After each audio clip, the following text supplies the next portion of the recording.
there are cults which are a little troublesome to me, like the Bujinkan to me is a cult. Mostly because of how. Yeah, can you explain what is that about? So the Bujinkan is like Budo Taijutsu. It's what most people would probably just consider ninjutsu, like a layman's term. It would probably call it ninjas, right? Mm-hmm. And so it's run by a gentleman named Hatsumi. What everybody calls him Hatsumi Sensei.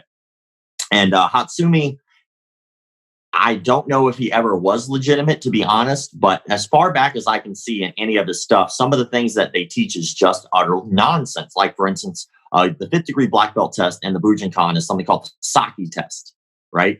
And you're supposed to sit down on your knees or crisscross, and you're looking away at basically an audience of your peers because it's a test. So it's made like a ceremony. And then your instructor, which for the longest time, the only person who would actually initiate this test was Hatsumi, the head guy. But now since then, he's given permission for other people to do this test. We'll take like a shinai, which is like a bamboo stick shaped like a sword, or he'll take like some type of a stick. And what happens is he's standing behind you, and he's going to try to come down on top of your head when you're looking away from him, when you can't see him, and crack you on the head with this stick. Your goal is to sense when this is going to happen and move out of the way, right? The problem is that I've seen so many of these tests, because a lot of them, because it's a big deal to people, are put out there.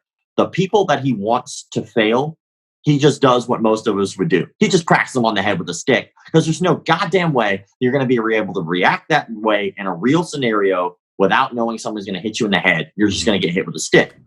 But the people that he doesn't want to fail, he'll make these bigger movements, or he'll like move the floor a little bit more, or he'll take his time, or he'll stop just a little bit shy. Because again, you're sitting down facing an audience, and you can see what they see. You can see what they're looking at. So all of a sudden, if somebody's eyes change, I just move out of the way. That's not a sense of like a sixth sense. That's just you feeling the floor. That's just you looking around and observing. That's you listening to his pants. That's you listening to his feet on the floor. And a dead silent room and moving out of the way. To me, that being portrayed as some type of mysticism is utterly ridiculous. And it's dangerous, because then you get this, I have this magic power that everybody, like, that's the thing, right? Everybody has it. All you have to do is tap into it. Okay, well, you know what? Everybody can turn invisible. All you got to do is tap into it. Everybody can fucking fly. Just tap into it, right? And that's how you get people to be convinced, is you just convince them that everybody can do this.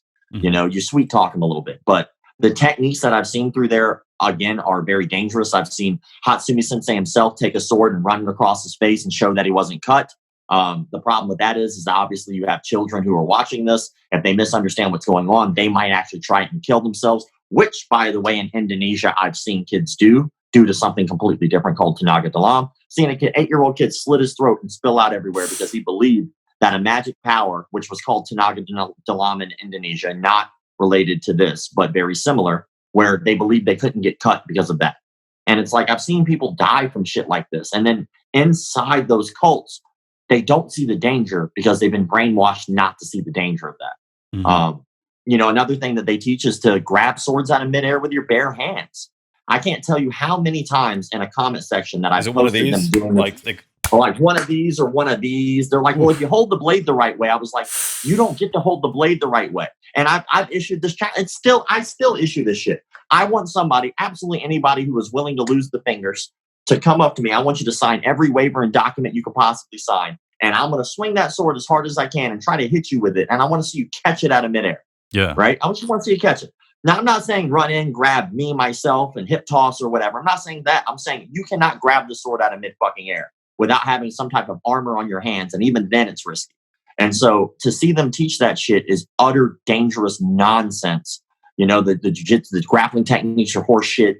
The big dynamic stepping before punching that is taught is bullshit. It's just a whole slew of garbage that people pay top dollar for. Yeah. But that's not the worst. That's a cult. The worst to me is